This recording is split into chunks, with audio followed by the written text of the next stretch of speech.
So these are chapter 15 through 17, and these will deal with acids and bases.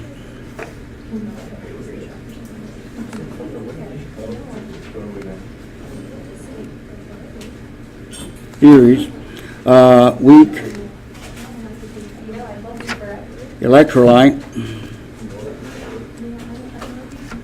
equilibrium,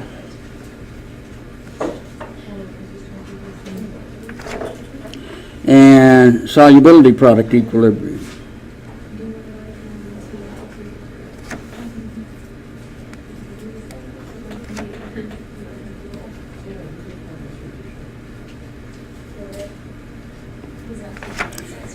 In the organization of these topics, as far as academic coverage goes, these will, of course, separated in two for obvious reasons you'll see as we go through them. But this is a liquid phase type system, and this is a solid liquid phase type system. What we've just completed is a gas phase type systems in which we looked at the general theories, concepts of reaction equilibrium.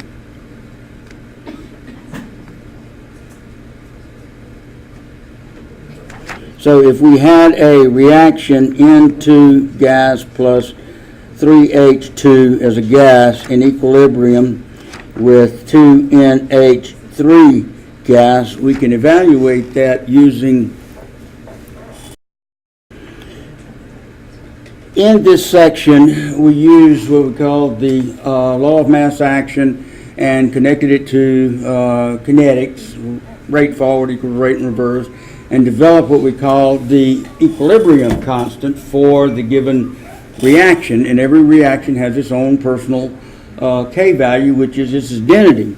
And so we find that these are represented if they're all gas phase, and sometimes mixed phases are listed as Kc expressions, and this would be NH3 in this case squared over N2 to the first power and H2 concentrations to the third power.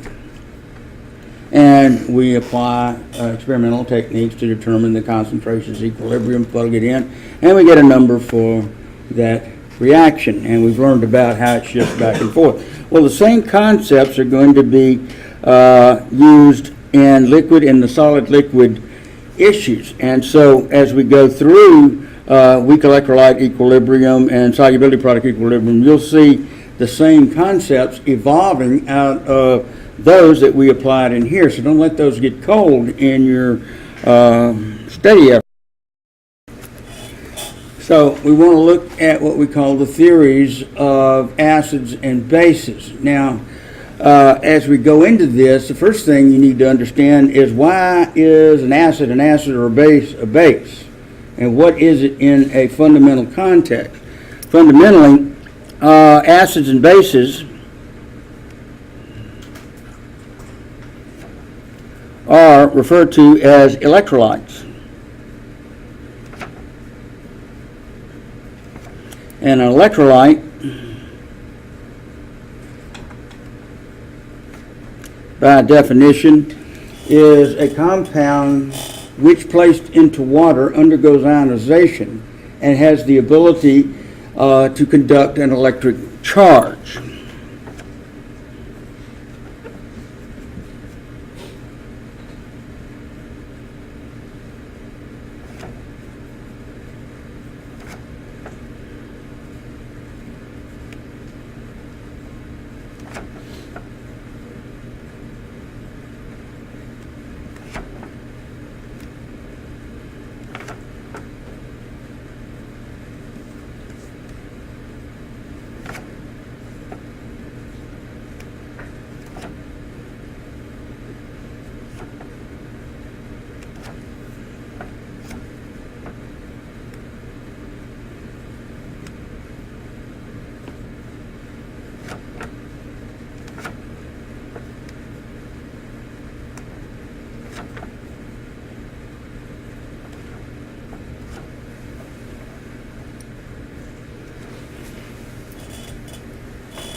There are really two kinds of electrolytes that we can look at in this definition: strong electrolytes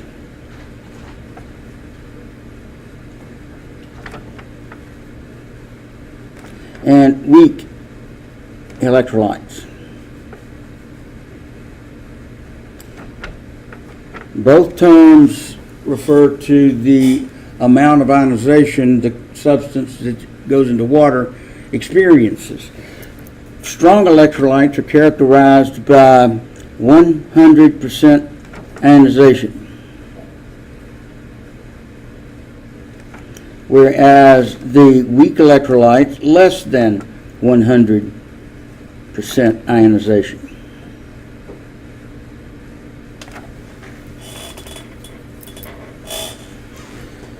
So as we go into acids and bases, we want to define what are strong acids, which ionize 100%, and what acids and bases are weak and do not ionize 100%. And this makes a big difference in their behavior, especially when you're studying their graphic nature and titrations. So in using these definitions of strong electrolytes and weak electrolytes, one of the first things I ask students to learn is when we talk about acids and we want to relate it to electrolytes, acids undergo ionization in water. So two things are required for acids to be acids. If it's not in water, or it won't undergo ionization. So this is what I'm trying to emphasize right here. Same way with bases. You have to have ionization in water. And it must give a cation and an anion.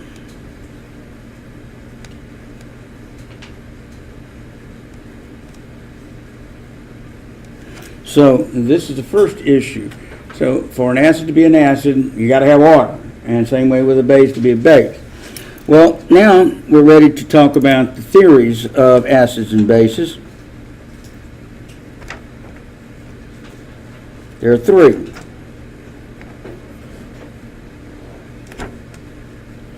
The Arrhenius theory,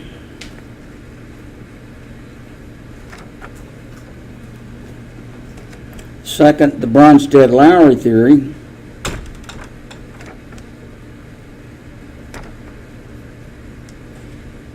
and then the Lewis theory.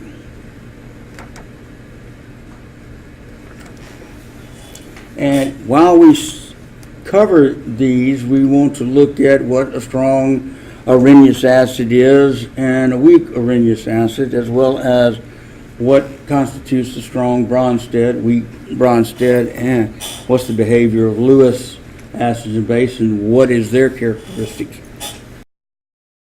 So we begin with the Arrhenius and ask ourselves simply, what is an Arrhenius acid and what is an Arrhenius base? To start with, an Arrhenius acid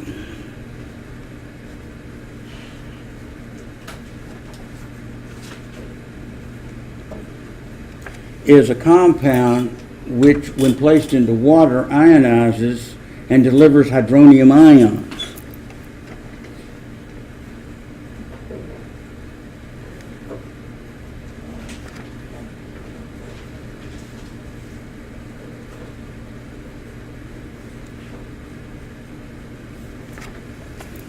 An hydronium ion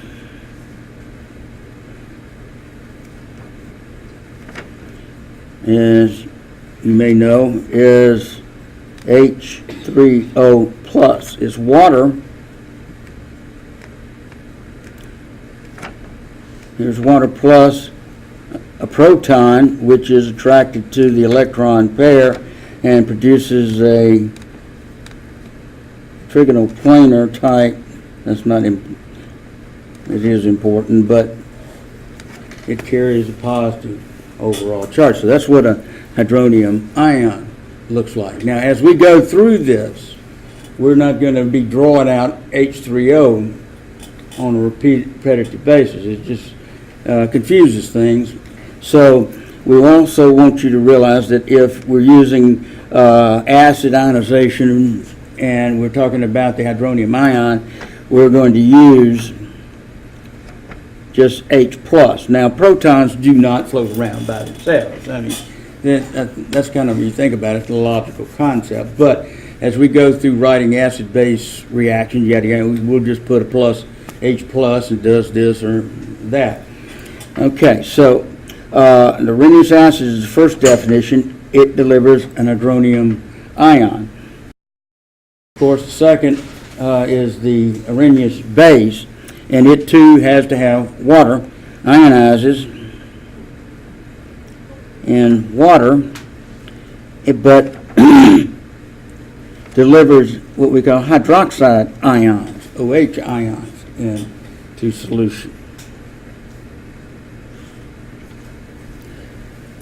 And OH will be the common symbology that is used, OH to the minus. So now, knowing what the Arrhenius acid is and Arrhenius base, we need to talk about the strong Arrhenius and weak Arrhenius and strong bases and weak bases. So when we come down here, we're going to strong Arrhenius acids for the most part. Now there are honestly acids stronger than what I'm about to give you, but they're they're inorganic acids, and so we're really not getting over into that. What we want to think in terms of in this context, there are 6 strong acids, and as far as we know in this class, that's it for right now. So the 6 strong acids are HCl, HBr, HI, HNO3, HClO4, and H2SO4, first ionization step. Since it's a diprotic, it ionizes in 2 steps. It'll release the first hydrogen, and it's called the first ionization step, and then it has a second ionization. The second ionization I'll show you how it works. H2SO4, first ionization step, would go 100% plus HSO4 minus, and so that's the first ionization. And the second ionization is, you see the H bisulfate is HSO4 minus, but this is a weak electrolyte. It doesn't ionize 100%, and I put the double arrow to indicate weak electrolyte, H plus SO4 2 minus. So only this part will be a strong ionization, 100%. Now, when I say strong acids, one subnote here is that you will not find any of the molecular forms in solution. So if you added some HCl into an aqueous solution, say a manufactured HCl stock, and poured it into water, you would not be able to note any or find any instrumental analysis that would identify HCl as a molecular form. It breaks up 100% into hydronium ions or hydrogen pluses and chloride ions. Well, all of them do that, and of course the first ionization step leads to that. So now it's important that you memorize these with all due diligence. Now don't blow it off, because you want to identify, it's important that you know those so you can identify weak acids. And the phrase here is, how do you know if it's a weak acid or strong acid? Well, if it ain't a member of the strong sex, it's a weak acid, no matter what. Now, there are some characteristics that you need to be aware of, and the formulas and the way they're written, which we'll talk about in a minute. But in terms of who's a weak acid, you don't really care what its identity is, but what you need to understand is the six strong, and if you see a formula, it ain't one of the six. And so it's a weak acid. And then you apply whatever rules we're talking about to weak acids, like that. So when we talk about strong Arrhenius acids, it's one of these six. But a weak Arrhenius acid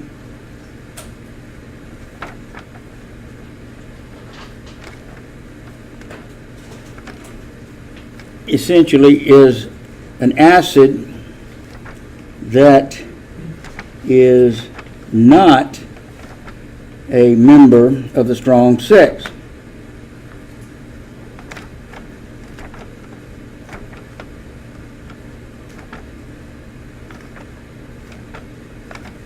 So that would make sense. Let me show you some examples right now.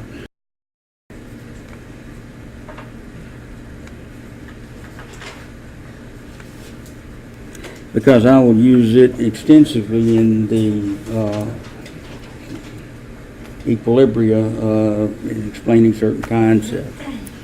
Well, acetic acid has different molecular formulas and structural formulas that you need to be aware of, and is presented in various fashions in all of these contexts.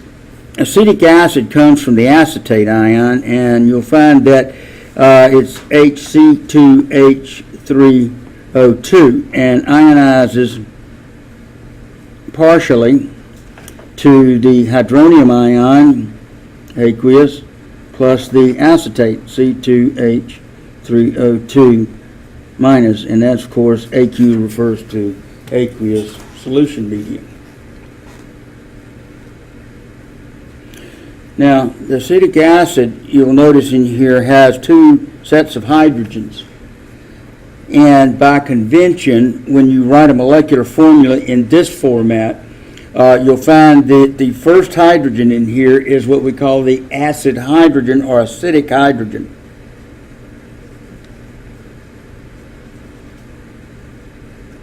And the hydrogens that are within the acetate structure are non-acidic hydrogens. Well, what does that mean? Well, that means that if you have an acid hydrogen, it is the one that breaks away or undergoes ionization from the structure of the molecule. If you're talking about one of the H3 molecules over here, it is do not ionize. They're non-ionizable hydrogens. Now you can see this a little better maybe in if I drew out the structural formula for acetic acid. You would see it in textbooks looking like this.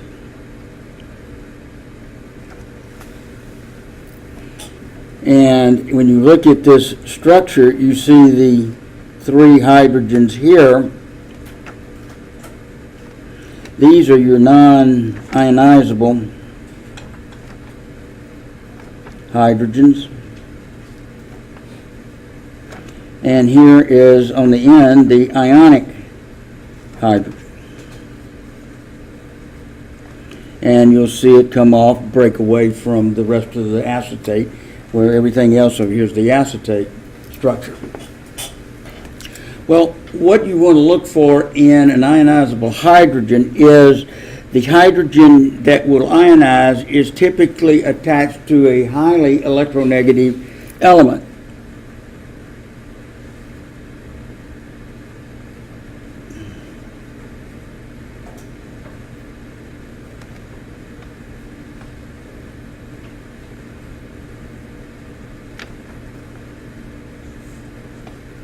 So oxygen has a very high electronegativity in the scheme of the periodic series. Now, the non-ionizable hydrogens will be attached to a low electronegative element.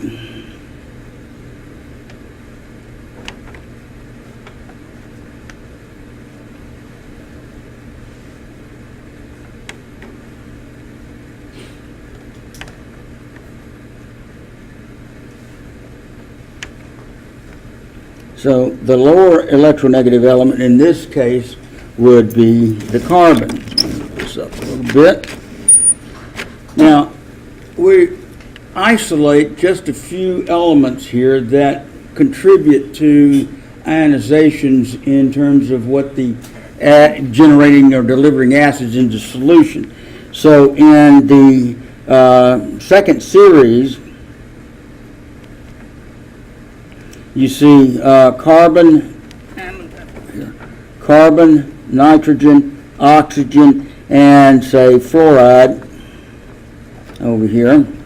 And you remember this from Chem 1 studies, hopefully. We find that electronegativity increases from the carbon through the fluoride.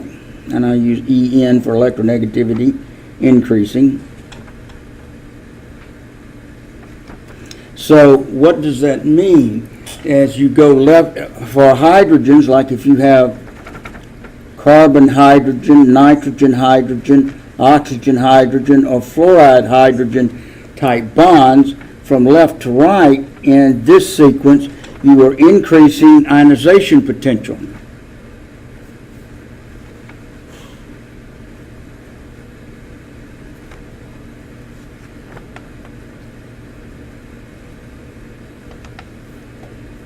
From left to right. So when we have a structure that has hydrogens attached to different elements in that Lewis structure in this case, we want to look at the idea of, well, how electronegative is the thing it's attached to. So from earlier studies, we see this is a low electronegativity, so these will not ionize as easily as hydrogen attached to a highly electronegative element. Now, to finish this, why would these hydrogens attached to the highly electronegative break away easier than those with the carbon? And its bond strength is the issue. So easy to ionize has low bond strength.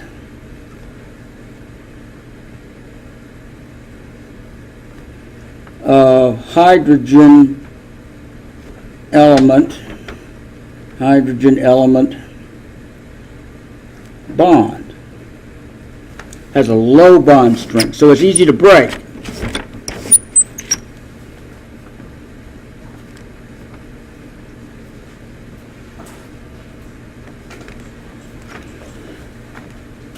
Poor ionization potential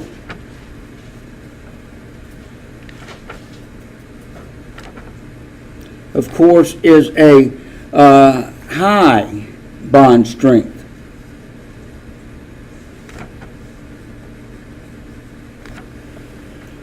And for the hydrogen to element bond,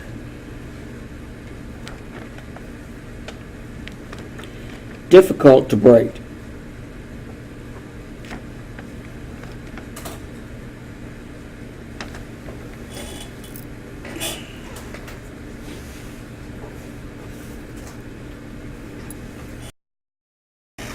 What I'm going to show you here is why, to reemphasize, why is this difficult to break on this end, the carbon hydrogen, versus the halogen hydrogen on this end. It's a strong bond on this end, and this is a weak bond. Difficult to ionize.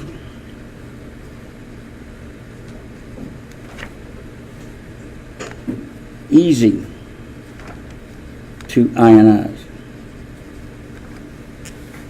And you have that. And when you talk about these in this sequence like this, the fluoride hydrogen, if you have HF, would deliver more hydronium ions into solution than would say oxygen hydrogen. Hydronium plus OH. I'll put it from water, show you that, like that. So the hydronium ion from the fluoride ionization will be much greater than the hydronium ion concentration from water ionization. And yeah, water actually is a very weak electrolyte. This is actually, HF is actually a weak electrolyte, even though it's on the halogen end. So we start the strong acids at HCl. That's an interesting little note. You might put it in the sidebar. It's called the hydrogen halide paradox.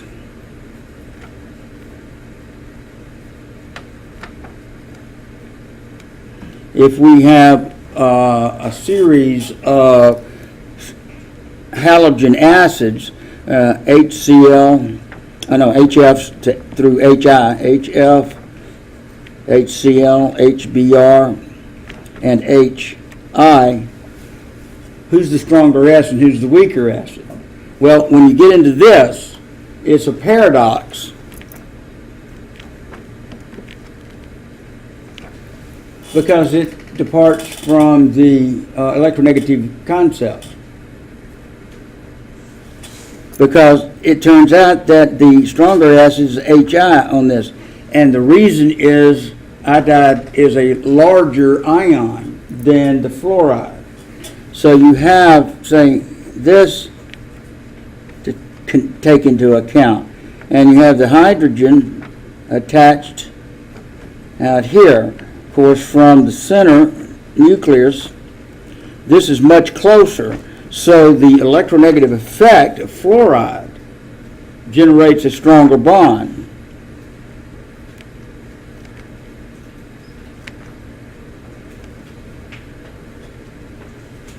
However, when you get to the iodide ion out here and then hang a hydrogen on it, you have the distance from, you have the inverse square rule.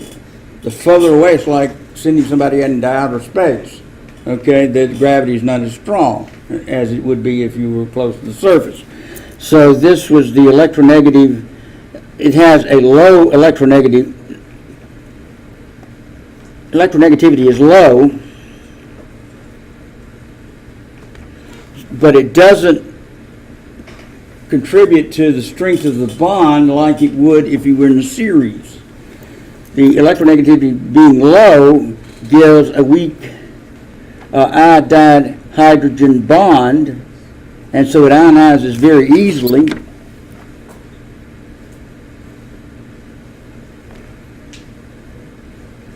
And is the stronger of the halogen acids.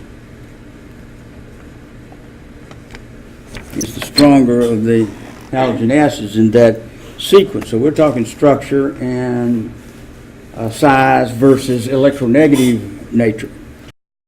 Talking about C2H3O2, and it's in water, goes to H plus C2H3O2 minus. And of course the hydrogen is this acidic hydrogen here. Other forms of this is, you'll see me write HOAC, where this is the acetate ion, same as this, but this is a kind of a shorthand designation for this ionization, like that. So these are both the acetate ions. Or you may see me write H3C in the structure that I showed you earlier, much like this, and it will break off on this end. Because there's your highly electronegative oxygen. Well, these would not break away. Please make note. So it's H3C, C double bond O, and that would go negative plus your hydronium ion. I'm just showing you some forms that's going to show up on test day and in your reviews. Okay, another way is to condense all this COOH on this end into what they call a carboxyl group. And it looks like this.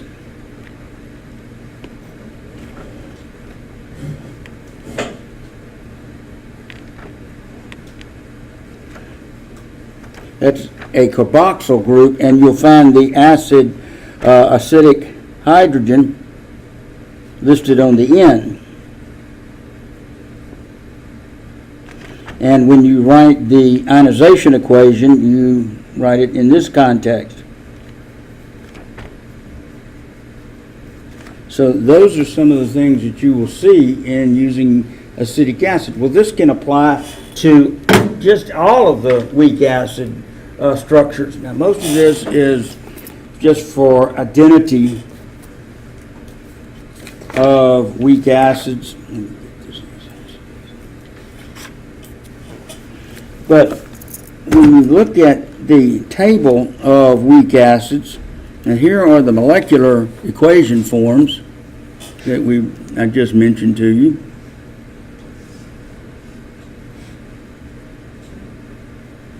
And that first one in here, try that again. That's a little better. Well, you see the formula, there's your acid, hydrogen, and non-acidic. Well, the others in here also have embedded hydrogens as you kind of look down that list. Okay, and you'll see some like, well, the benzoic acid, of course, you'll see hydrogens embedded within that also, but the ionizable hydrogen is the one in front. So if you wrote it out, benzoic acid with ionizes, it goes into H plus the benzoate ion on the end of that. When you run into a weak acid and you want to talk about its notation and stuff, and you want to abbreviate it, because when some of these problem systems will get, you just got letters and scribbles all over the page kind of thing, and you want some shortcut to help you work. Talking about benzoic acid, for example. Benzoic acid comes from the benzoate ion plus the H plus, the hydrogen attached to it. And you see H, C7H5O2. So this is what you would see in the text, or you write it down, or maybe the problem would give it to you like that. Well, with what I've given you so far, this will be the H plus, and this will be the anion of the ionization. Well, instead of writing 400 equations in the problem, this is recognize that anion as a benzoate, and people will put BeNZ like that, and then take that to HBeNZ plus whatever, and so if you recognize the anion in there, all anions in the many of these are ATE or ITE endings in the structure, and so you can write H, whatever it is, benzoate or oxalate or whatever structure, and abbreviate it, and you won't have to write so much formula. It's nothing analytical there. I'm just trying to give you a method of condensing the effort in trying to write out formulas. And you can do this with many of these. Going back to this,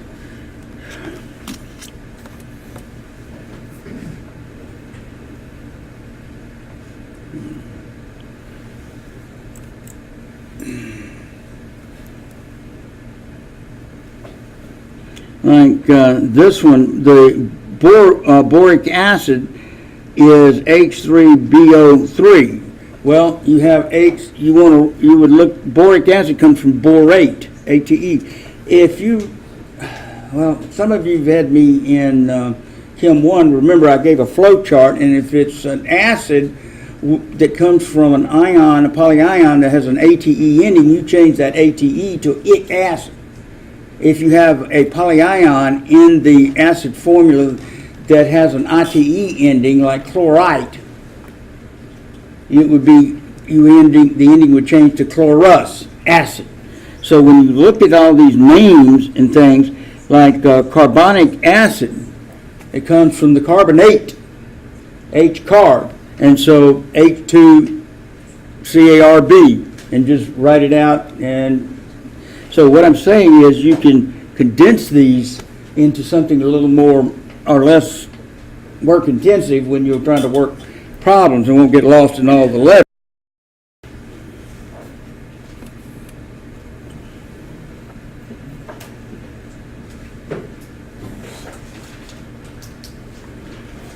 Now, the Arrhenius acid delivers H pluses into solution, but the thing to remember about the Arrhenius base is it delivers an hydroxide into solution. Let me finish this and we'll take a break. Okay.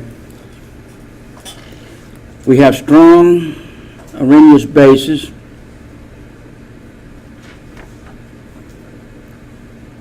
and weak Arrhenius bases. The strong Arrhenius bases are group 1A and group 2A hydroxides. The exception is beryllium.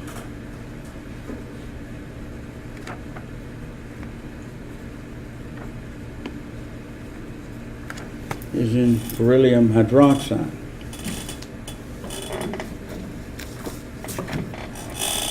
So if you're looking at group 1A on the periodic chart, and of course hydrogen, O plus is OH on that will give you water. We usually start with lithium, sodium, potassium, rubidium, cesium, and francium, like that. Okay, plus an hydroxide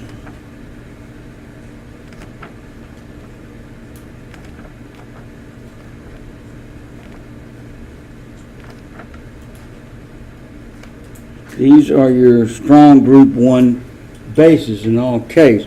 All of these will, of course, give the compound. Actually, I'm going to draw the arrow backwards here because the preference is toward the ionization. But if you have a lithium hydroxide solid in water, it will prefer to go 100% into lithium ions and hydroxide ion. Same way with sodium hydroxide, which we've used in the lab. Potassium hydroxide, solid, drop it into water, and it's 100% ionized. You will not find any molecular forms of it. Rubidium hydroxide, cesium hydroxide, that over a little bit, make it look right, and francium hydroxide. So all of these are 100% ionized, and you will not find any molecular forms in solution. So that's your group 1A set. Now the group 2A hydroxides are formed from, say, excluding beryllium, we want to go with magnesium, calcium, strontium,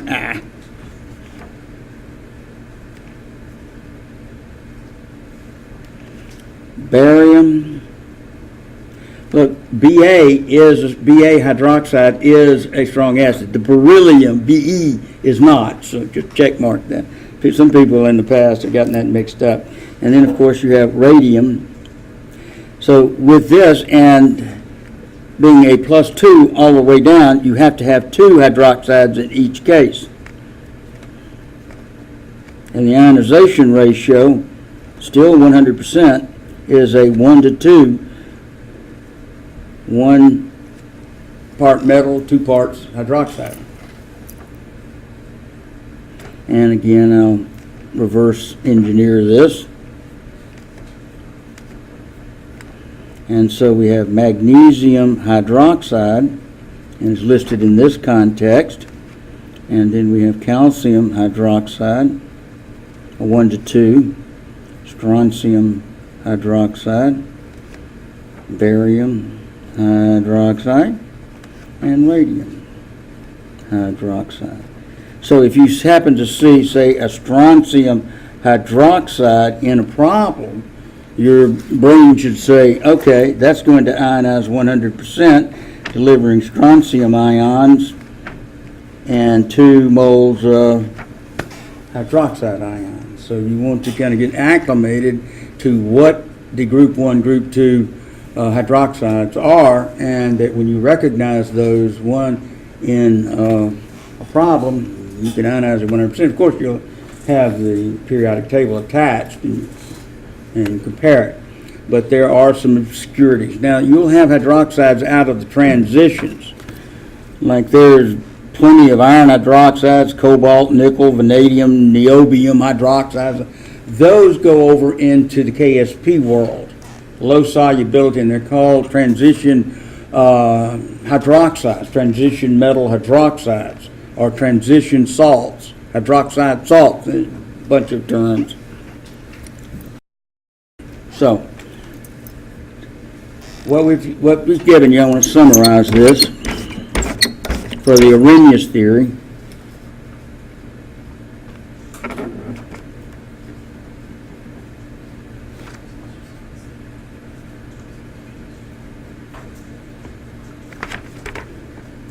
The Arrhenius acid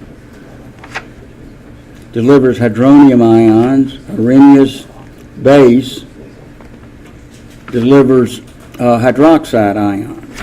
Okay, you have strong Arrhenius acids, which is the strong 6, which are HCl, HBr, HI, HNO3, HClO4, and H2SO4, first ionization step. Like that. And your weak Arrhenius acids. Oh, I forgot to do the weak base. Okay, I'll get it in a minute. The weak Arrhenius acids are compounds with an ionizable hydrogen attached to a polyion, you might say. And these are ionized in solution, but only limited.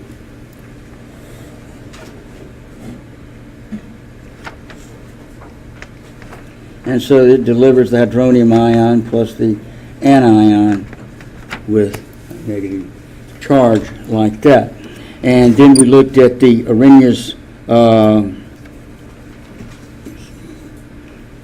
the strong Arrhenius bases are group 1A and group 2A hydroxides.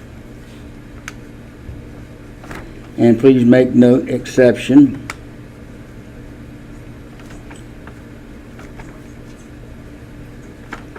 Is not a strong base. Now I still need to do the weak. It'll take me 1 minute, a couple of minutes to do these weak base, and we'll be through with the Arrhenius system. Weak Arrhenius bases. By definition, these are ammonia or ammonia derivatives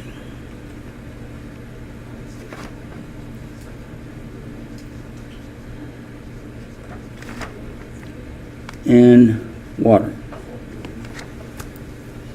Simple as that. Now we all know what ammonia is, NH3. Let me draw it backwards. I'm going to draw it this way, H3N. And in its formula, it has a non-bonded pair of electrons in it.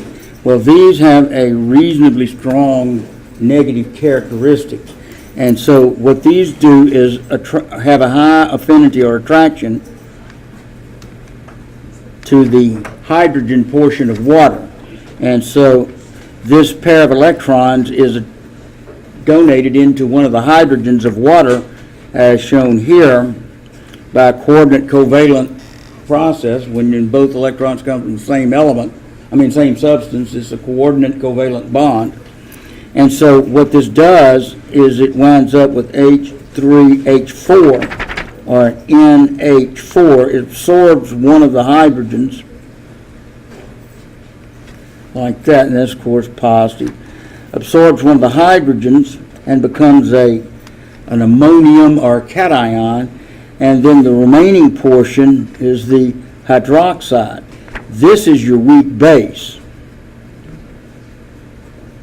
But you cannot isolate an ammonium hydroxide. It's only an instrumental outcome, but it has been confirmed to exist, because if you tried to distill this, it'd break back to water and ammonia would come out of the system. But the ionization is to deliver hydroxide ions like this. So this is the contribution that makes it an Arrhenius base. So it is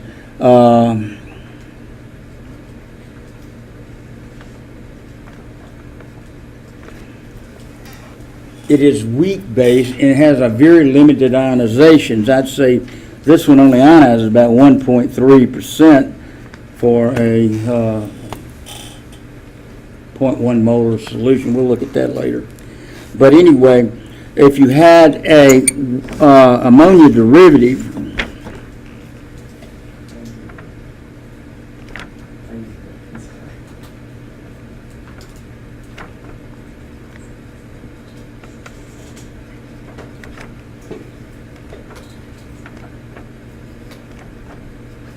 ammonia derivatives. Now, what's an ammonia derivative? Well, if you have ammonia, its structure looks like this.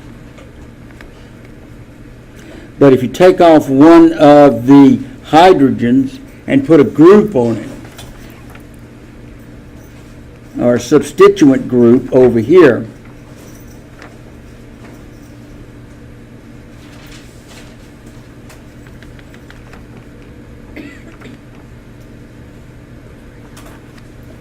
well, what that means, what you have, is that you have a group over here, many substituent groups. For example, if you put a methyl group on,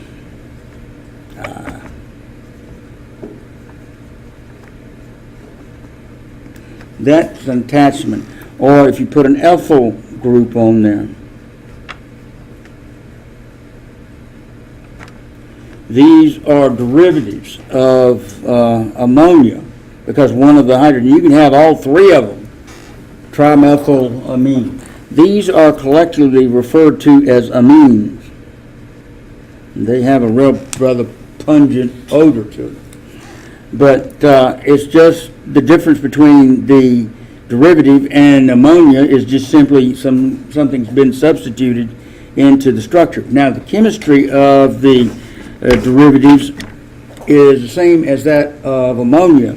So if you have, and it's typically the substituent group has an RNH, it's called an R group. Methyl is a methyl R group, or ethyl R group, an isopropyl R group, this kind of thing. And so you have R group is NH2 like this, and if you put it in water, again, this attracts to that, and all you have to do is absorb the hydrogen into the amine, and it goes RNH3. See how the hydrogen jumped up one, and then you put the OH on and make that first part a cation, and then that is the weak base ionization. Alkyl ammonium ions, what it's called, like that. So I've tried to give you a cross-section of the Arrhenius strong acids, weak acids, and some of the notations and symbologies for it, and the strong bases and weak bases under the category of Arrhenius concepts. Now we want to move into the Bronsted-Lowry concept after break. So now we want to look at the second big picture theory of acids and bases, and this is called the Bronsted-Lowry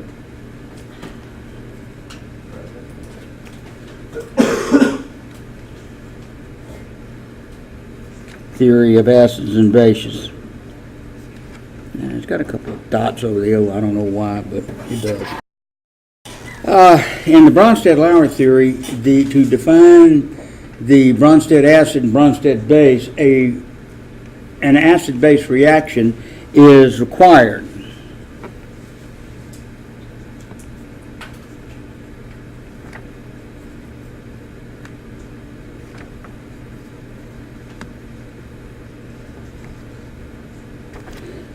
In that, when we talk about acid reacting with a base, there's always the outcome of salt and a weak electrolyte. So an acid plus a base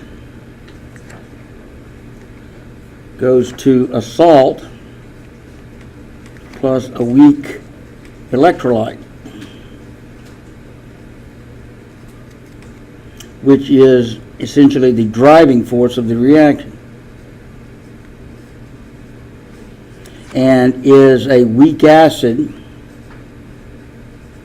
weaker than the reactant acid.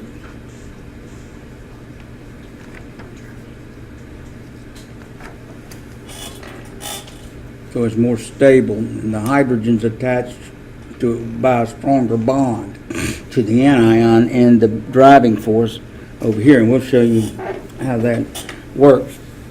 Well, by definition, a Bronsted acid is a proton donor, and a Bronsted base is defined as a proton acceptor.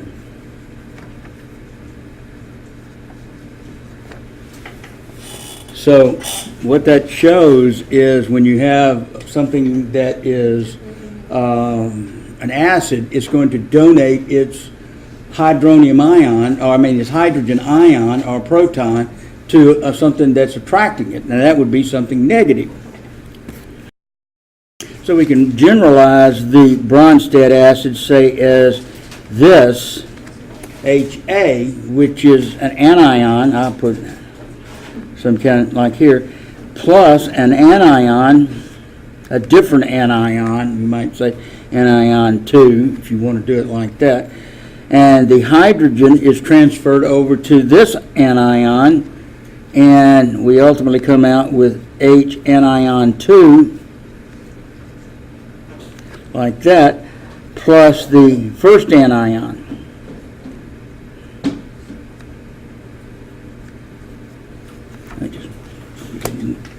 So that's called a proton transfer reaction.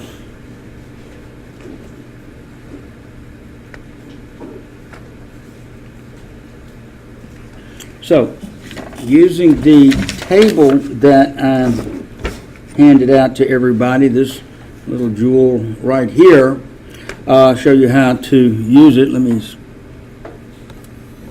accelerate a little bit here. And we'll take a closer look. I don't know if I get it all on here or not.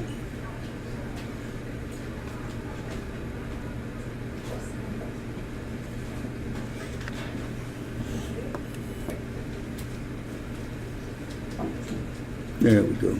That's better.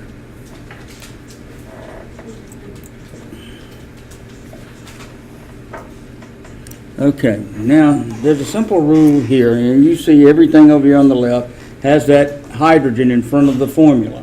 And so, of course, that's the hydrogen is going to be transferred, the proton donor, and we call it, you see the acids up here.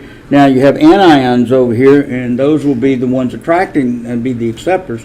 So those are all listed over here. Now the rule in using this is that whatever's at the top will transfer their hydrogen to something below, but not above. For example, if we started with an HSO4, it would transfer its proton to anything that's below its level. So it would transfer, yes, to anything, because those anions would have a stronger attraction for hydrogen than the HSO4 has for hydrogen. But this is above that level, no transfer will occur because those ions do not have a significant enough attraction for that ionizable hydrogen to hook up with it. That kind of makes sense? Well, this gives to the proton transfer rule.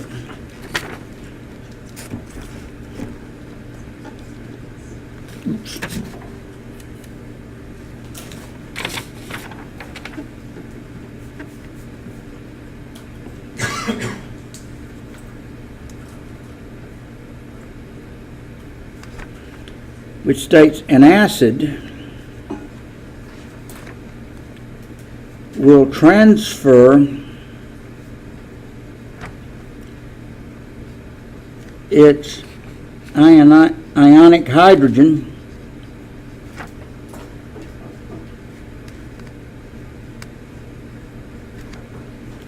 to the conjugate base, and I'll explain.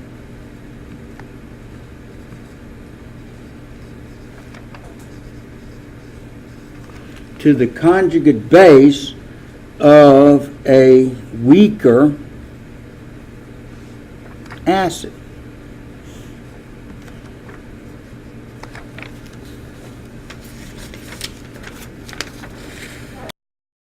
Okay, so if you look on your table, I've chosen HNO2 right here and the CN so that the hydrogen from the nitrous acid will be transferred to the CN. Nice separation, greater separation, stronger the attraction of the anion for that hydrogen.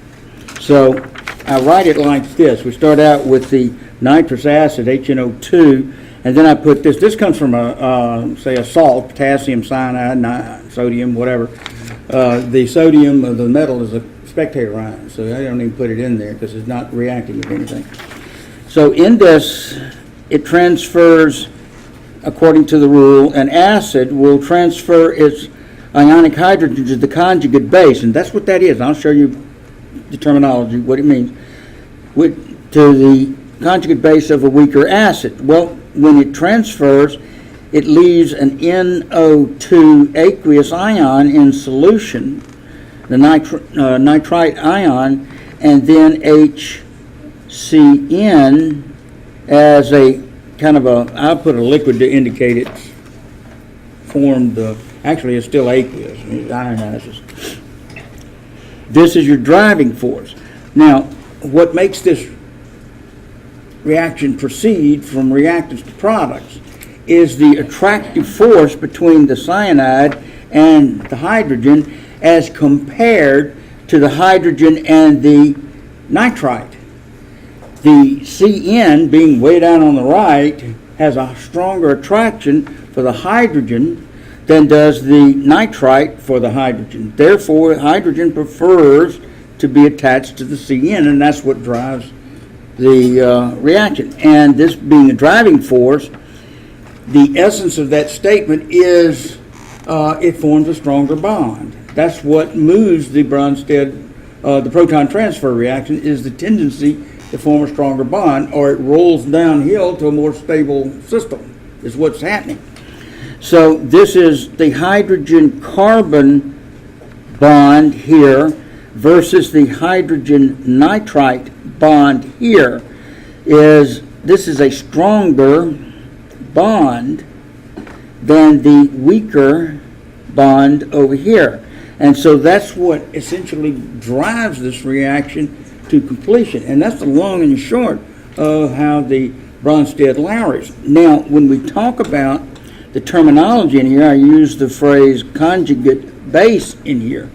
Well, when you look at this reaction, you have a proton donor. So this is the acid as a proton donor transferring its proton to the CN, which is an acceptor.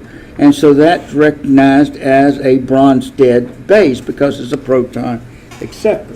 Okay, so with that, everybody good with that? Okay, now, on the right side, theoretically, now the probability of it going back the other way is 0, okay, for practical consideration. But now, theoretically, this is an anion which has an affinity for hydrogen, right? Negatives attract positives. That makes sense? Okay. So that in its essence is a base. But the fact that it's on the product side, we call it a conjugate base. Just in the same context, this is a compound which has an ionizable hydrogen attached to a highly electronegative CN, yada, yada, yada. And it has the potential of actually transferring its hydrogen back toward that nitrite. And so therefore it's an acid, but we call it a conjugate acid. And the common issue is, common denominator as people say, is that for a conjugate in the Bronsted-Lowrys, they're on the product side. That's where the conjugates are, if you're using the reaction. Now, in the chemistry community over the years, and as I've seen this, and there's no given rule published in a book somewhere, every anion is a conjugate base. And every cation is a conjugate acid of something. And so you'll read along in some notes in textbooks as well as in journal papers and what have you. They say the conjugate base did this with the acid, or the conjugate acid did this with the base. Okay? Well, when they say conjugate acid, you're talking about some kind of cation, because it is honestly a conjugate from somewhere, right? I mean, it comes from some reactants, or if you're talking about a conjugate base, well, it came from some acid somewhere. So when we talk about a conjugate base, this is from an acid.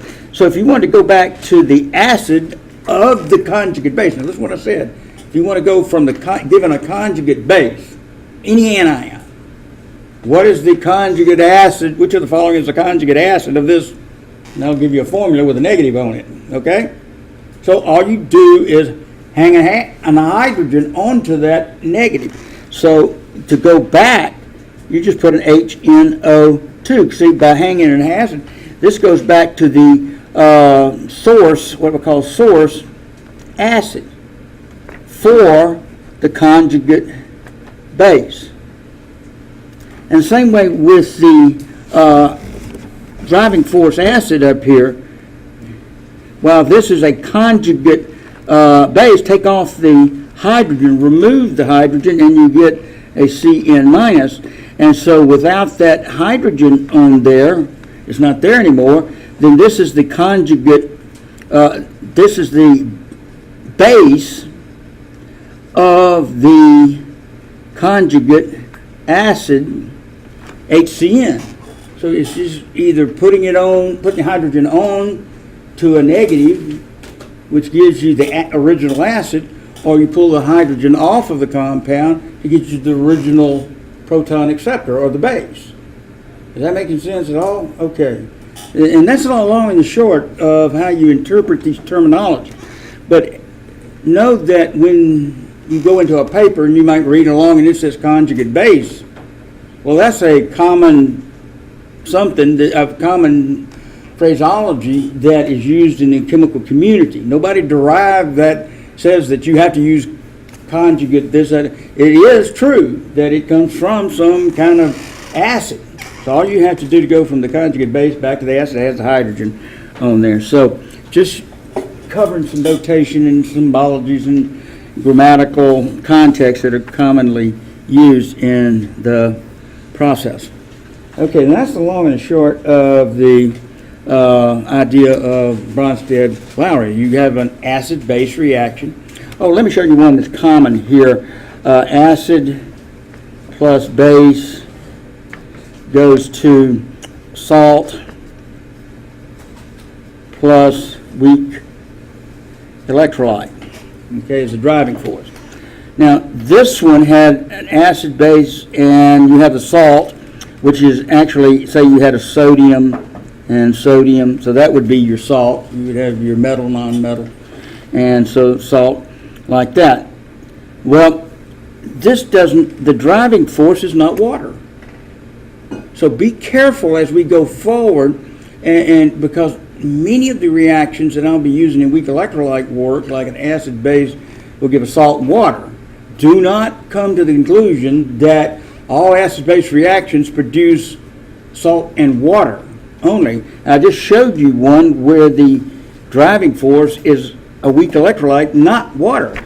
The one that I'm referring to is, say, acid is HCl plus NaOH, goes to the salt, sodium chloride, plus H2O. And many reactions in the explanation of what's going on will be used that go acid-base water on the end of it. But not all acid-base reactions are driven by the generation of water. There are some, as I've just showed you from this table, that do not generate water. Okay. In the Lewis acid-base theory, any compound, regardless of whether it has a hydrogen or not, can be defined as an acid or a base. So the Lewis, one of the first things you need to understand about the Lewis acid-base theory is that everything's an acid or a base based on the Lewis theory. But in the context of the Lewis theory, the systems are not based on transfer of protons. They are based on electron pair sharing. And so when we define a Lewis acid, you'll find its definition will be an electron pair acceptor. And in a Lewis base, it will be an electron pair donor. And the strength of the Lewis base depends on how easily the electron pair is donated into the Lewis acid that's accepting it. Now, when we talk about electron pairs, we're talking about either a non-bonded pair or a bonded pair. In some cases, the bonded pair will actually do a transfer. So one example is ammonium. It has a non-bonded electron pair associated with it like this. And what it is a reasonably strong negative characteristic. And this is looking for something that has a positive characteristic. One example is, say, a methyl group attached to bromide. This creates a very strong polar dipole toward the bromide because, of course, bromide is highly electronegative. And so we have a strong positive center around this carbon right here. And the bromide is a strong electronegative character, which has a lot of electrons built up around it. So this is referred to as a positive center.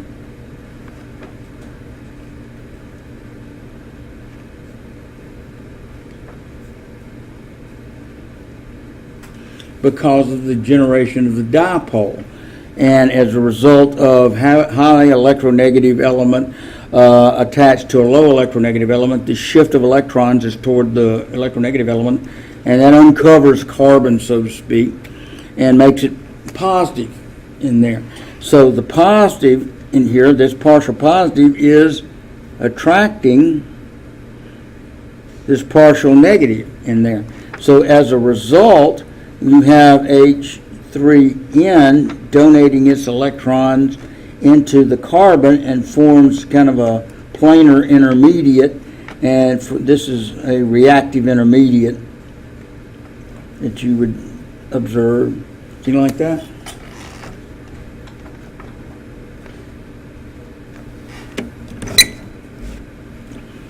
Okay.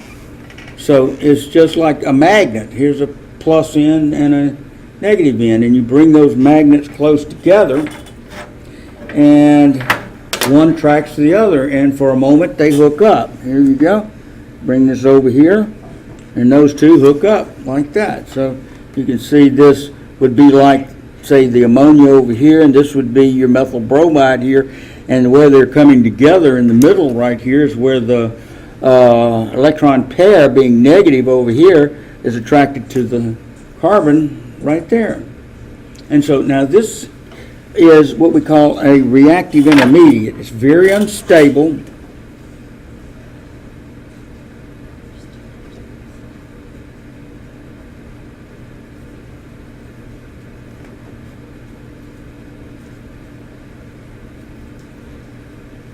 And decomposes into something else based upon strength of bond formed. What did I say? Based upon strength of bond formed. So what we're forming is this nitrogen-carbon bond versus a carbon-bromide bond.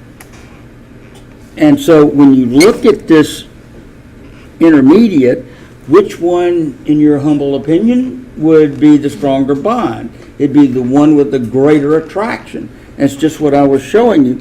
This negative is attracted in here, and the carbon-bromide bond is not as strong because bromide's not attracting, is not attracted to carbon as strongly as a nitrogen carbon, because the electron pair, it has a lower electronegativity, meaning that it will donate easily.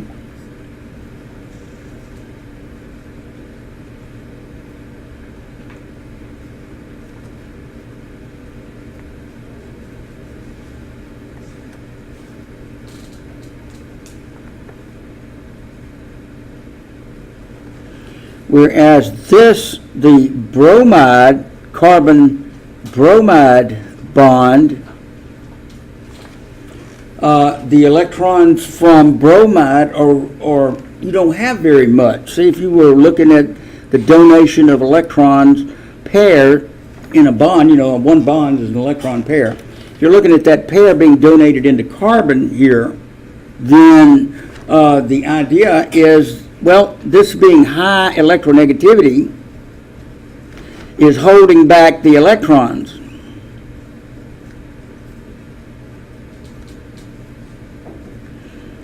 And as a result, this is a weak bond. Well, the overlying driving force is to form a stronger bond, just like we showed in the Bronsted-Lowry theory. Why did the hydrogen transfer to the conjugate base? I mean, to the anion to form a stronger bond. Well, when this decomposes, it gets rid of the weaker bond, and the result is a stronger bond hooked on to whatever it's attached to. So when we look at it, the nitrogen carbon is going to be the stronger bond.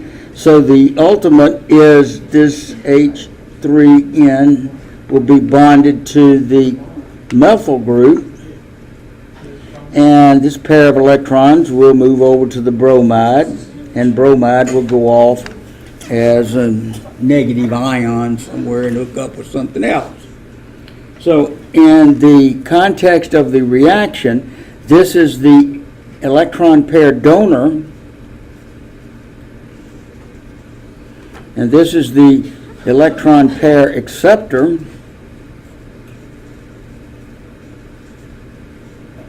and represents the Lewis acid, whereas this one, it represents the Lewis base right here. And then you don't have conjugate concepts in the Lewis theory. And that's as far as I really want to go in the Lewis concept. If you move on to organic chemistry, they'll beat you to death with it. But I do want to leave you with this.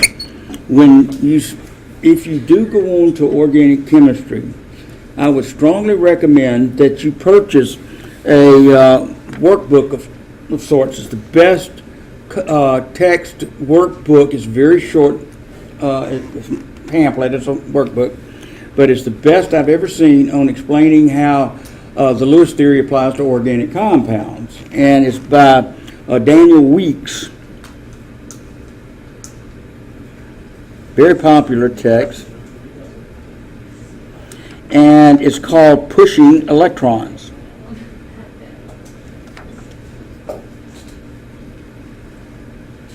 And if you search, Google it, Weeks pushing electrons, if you do that, you get many sources. You know, Amazon's got that. Only caution that I have is buy a new volume because it has perforated tear out pages in it. And if you buy used text, it may not have all the pages in it. And it runs about 50, 60 bucks for a new volume. And it is a well worth the investment if you're going on to organic chemistry. It explains the Lewis theory. It explains a lot on structure, Lewis structures, resonance, how to write the resonance formulas, reaction mechanisms, and I can't recommend it enough for you young people that are going into that, because I have not found, well, I found a few texts that do a good job, but they're very verbose and takes a lot of work, intense effort to master that from the textbooks. But if you use Weeks pushing electrons, it'll probably save you many intense hours of study. This topic is structural factors in acid-base strength.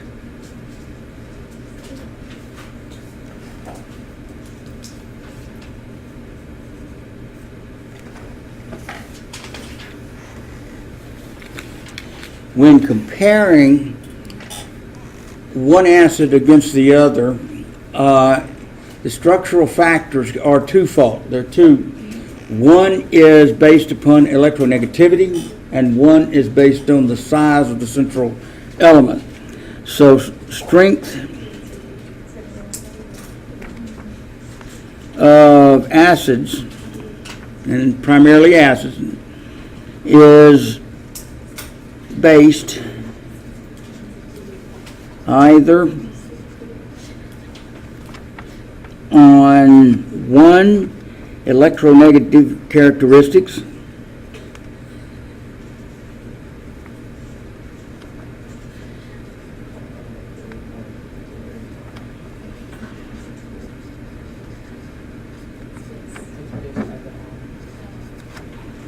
or two, size of central element.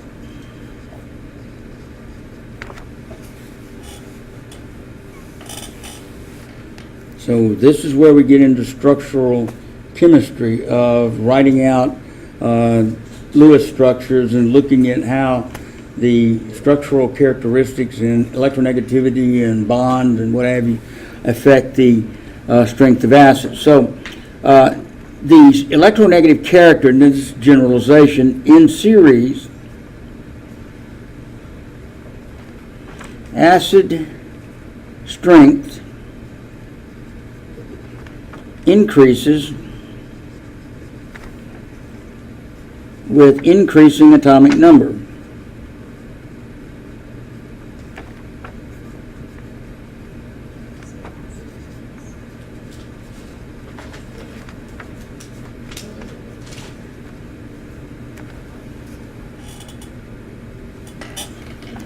In groups, acid strength decreases with increasing atomic number.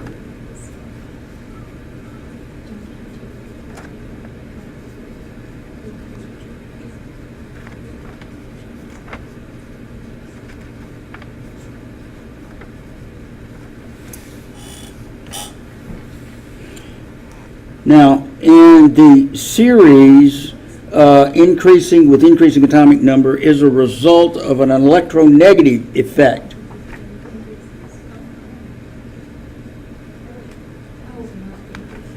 Whereas in groups, this is a size effect. Okay, so those are the generalizations. Series, electronegative, and groups, size.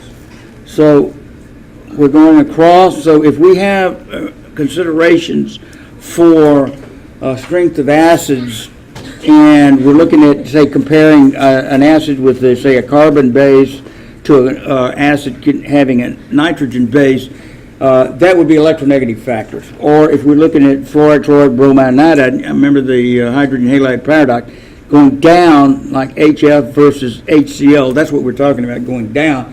That's a size factor, okay, just to kind of orient you with what my notations are. Okay, so the way we start with this as an electronegative effect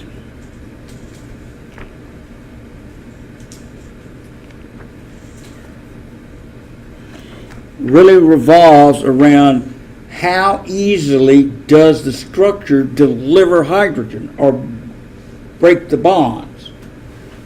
The question is, how easily can a structure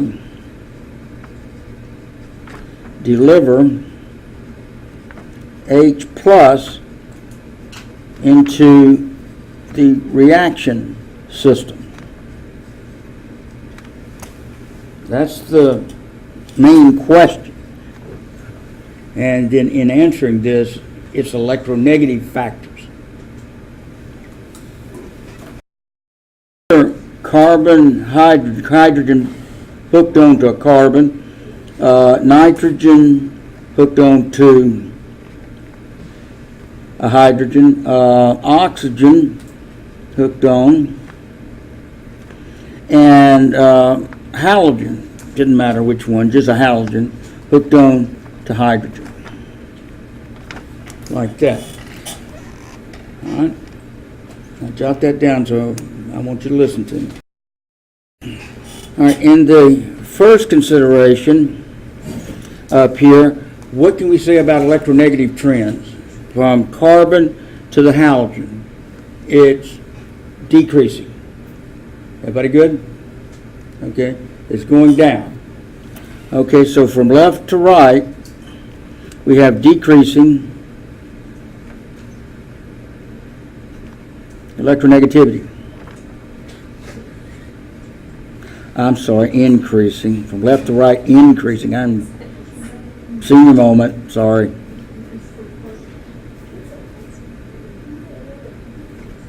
And I was thinking of bond. Increasing electronegativity.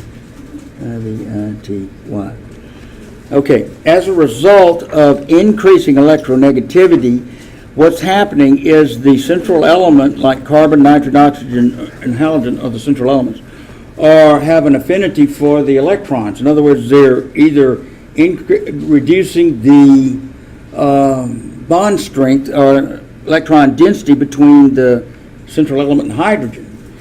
So this would have a high electron density here because carbon is a low electronegative factor and doesn't attract the electrons. So this is a high electron density on this end. Well, a high electron density is a strong bond. So you have a strong bond on this end. On this end, you have a low, in this bond, you have a low electron density because you have a high electronegativity in the halogen here, and it just sucks all the electrons away from the hydrogen. And as a result, this has a strong bond on this end to the weak bond, hydrogen to element bond, as you go left to right. So you have a decreasing bond strength because increasing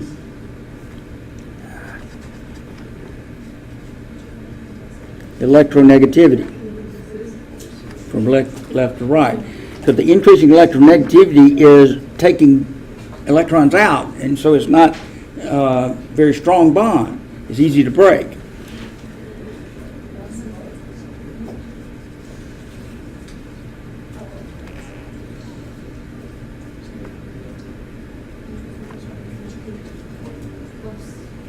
So essentially, the stronger bond leads to a weaker acid. It doesn't ionize as easily.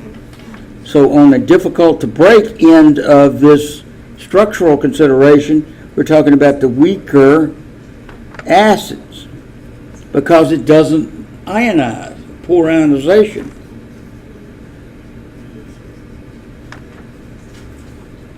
Whereas on the other end of the spectrum, we have a stronger acid because it's preferred ionization or good ionization.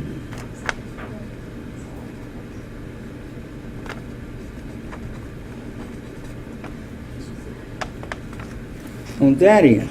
So as you make evaluations of comparison between structures, and this structural relationship is a series relationship, then you want to consider it in terms of the electronegativities. Like the carbon-hydrogen bond. Carbon-hydrogen bond is not going to ionize. Remember we talked about the structure in the acetic acid.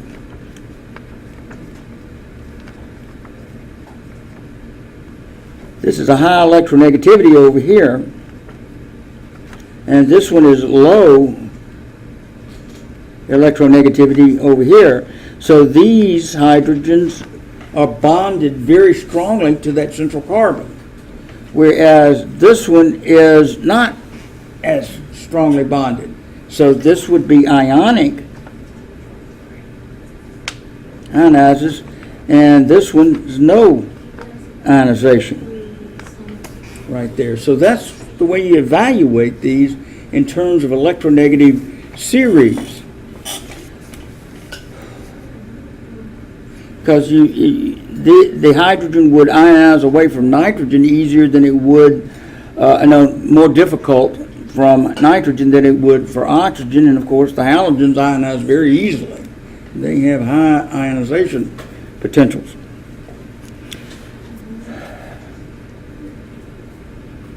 We'll look at some examples probably in the next class when we go through the worksheet. But in series, think electronegative. But in groups, we have to consider a size factor of the central element.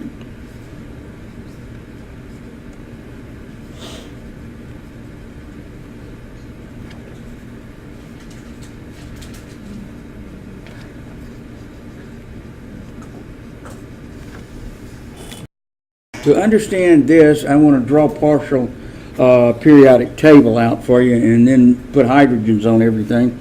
So here we have group 4, 5, starting with carbon, 6, and 7, like that.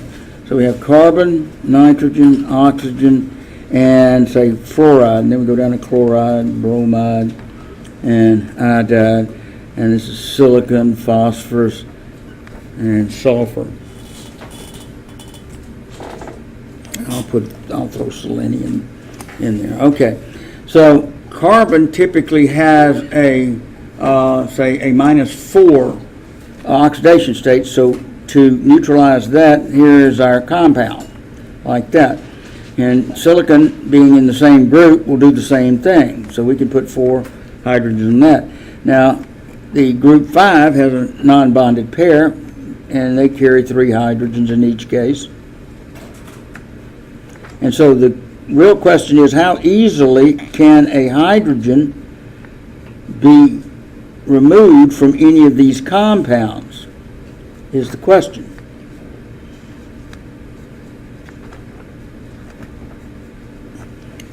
So if we go down the groups, what we find is we are moving up in, say, this is group 2, group 3. You're adding energy levels to the central element. So what's happening is this might be carbon, and then you have your silicon like this. Well, let me make it a little bigger. Your carbon would have a distance out here, and then your silicon, your hydrogen would be out that far. So the further it is away from the center, the easier it is to remove. So this one easy to donate hydrogen, difficult to donate hydrogen because it's closer to the nucleus. Okay, so when we make a decision as to who's the stronger acid, this is the stronger acid,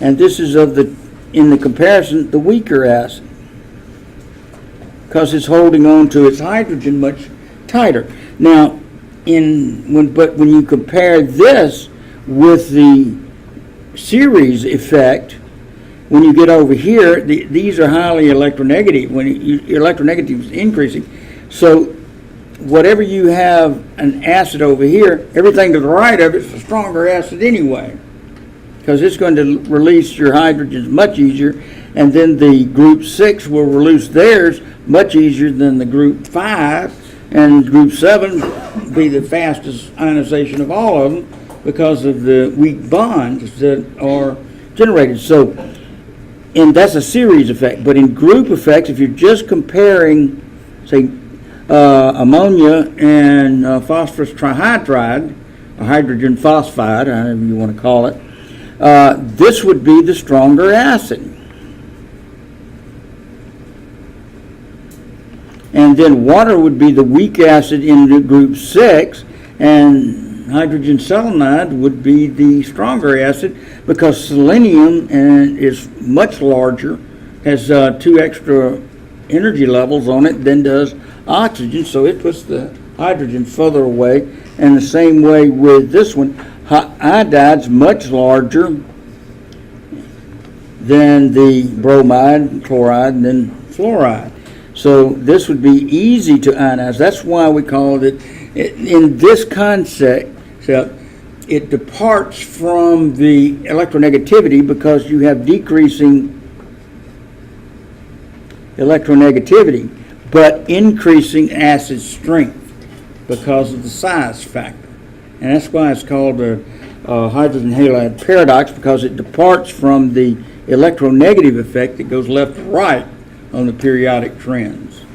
So what I've tried to show you here in these notations about strength of acid and structure is that, well, it depends on, are you talking about different compounds, ionization in series, or compounds in groups? If you were comparing hydrogen sulfide to water, hydrogen sulfide would ionize faster. That's the long and the short of that, because sulfur is way bigger than oxygen in the structural considerations. Okay, so that is the total on. There's much more to it as you grow older in the world of chemistry. You'll see some other things come in, but that's sufficient for what we need right now.